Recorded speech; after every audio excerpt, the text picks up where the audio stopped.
welcome to Texas Football Talk. I'm your host, Jeremy Lockby, once again joined by my brother Clint. This episode, a 2022 commitment corner, Jamarion Miller, running back out of Tyler, Texas. How you doing, brother?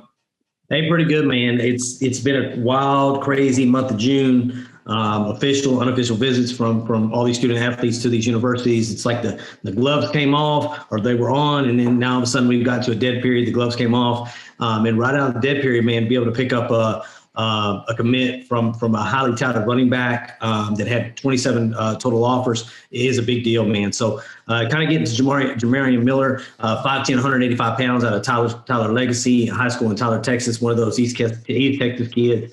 Currently 247 has him at a 93, according to their composite, 172nd nationally, number 14th running back, and then number 31 in the state of Texas.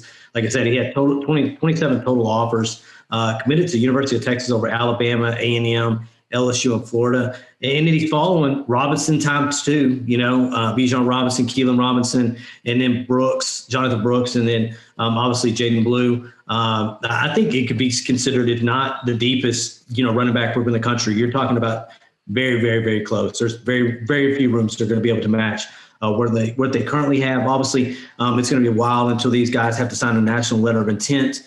But I feel really comfortable where we're at as far as the running back room goes. Stan Drayton is definitely earning his money, over the last couple of years, getting the guys he's had into that position group. So just want to hear your thoughts, man, on his film study.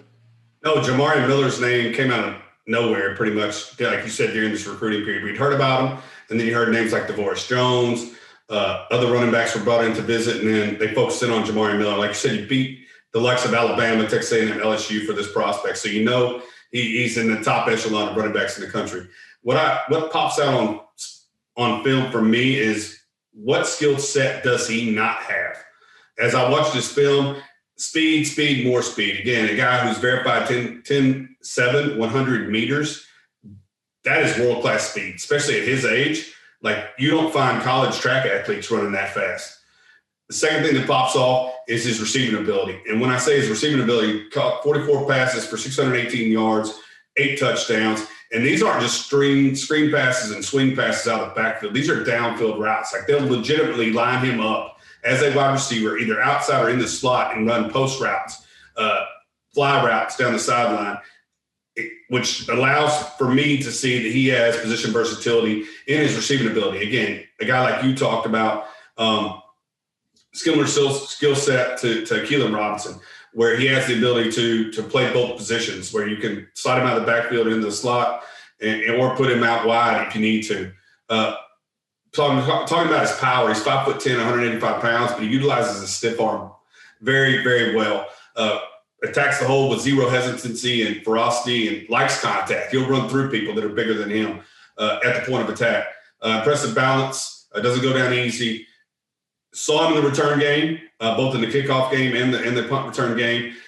Again, he's going to be a guy that you're going to see, even if he's not the starting running back, if he's playing behind Bijan or Roshan or Jonathan Brooks or Jaden Blue, that he can help you out in other areas, such as slot, outside receiver, or in the return game. Again, utilizes speed, getting that 10.7 speed to get outside and run away from people. And I talked about his receiving ability, but that's what I saw on film for Jamarion Miller. It kind of reminded me, and I talked to Clint about before this taping, was a kid that I played with, not a kid, but a great athlete that I played with, Byron Hanspar. When I saw him in the black and red, and Byron used to wear number 4, Byron Hanspar, if you go back and look, was a Doak Walker Award winner at Texas Tech University, played at DeSoto High School around the same time I did. So when I saw him in that black and red, wearing that number 4 and that breakaway speed, I instantly thought of Byron Hanspar in his time at Texas Tech. But that's what I saw in Jamarion Miller. What did you see in your film stuff? Yeah, so Byron wore black and red after he left the DeSoto Eagles, went and wore black and red with Texas Tech, and then went and got drafted by the Atlanta Falcons. So there's a lot of black and red and a lot of number 4 there. Absolutely. I definitely could see that. To me, obviously it's hard to kind of add to what you've already added to, but I just want to go back, man. It's really, if you go back and look at Keelan Robinson's tape coming out of high school, and then you look at Jamarion Miller's tape, it's Keelan Robinson 2.0. Same size, really same size and stature coming out of high school as well, around that 5'9", 185, 190 pounds. Explosive, dynamic runner, man. It's one speed, man, and it's downhill and it's fast. The other thing, man, is if you go back and listen to what Steve Sarkisian said about Keelan Robinson, it's a gadget guy. You talk about his ability to be able to, catch passes out of the backfield, line him up in slot receiver, line him back up and running back. And I think that's what he's looking for. I mean, you're talking about a guy that could probably do, they're going to probably use on bubble screens, wheel routes, but someone that's going to be able to really create matchup nightmares against safeties and obviously nickel cornerbacks and linebackers. And I think that's what you got.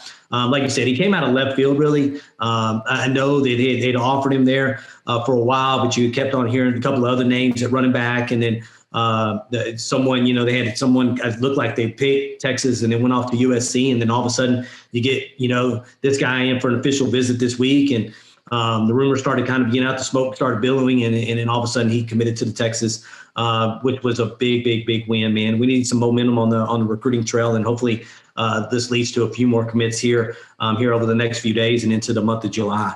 But really excited about him. You got one more thought, Jeremy? I just going back to Tyler, Texas, right? So Earl Campbell came from Tyler, Texas. I wonder when the last running back that UT has had that came out of Tyler, was it Earl Campbell? Because we have a great history with kids out of East Texas that perform that. Tyler, Lufkin, Longview, Carthage, Gilmer area produces great athletes. They call it Beast Texas. So to get a kid from Tyler, that the kind of district that he comes from and the kind of competition that he plays against. But just, talking about one of the greatest running backs of all time, Earl Campbell, coming from Tyler, Texas, and now you got another running back coming from that region is very exciting. And like I said, only because the competition that he's played and who he's performed against.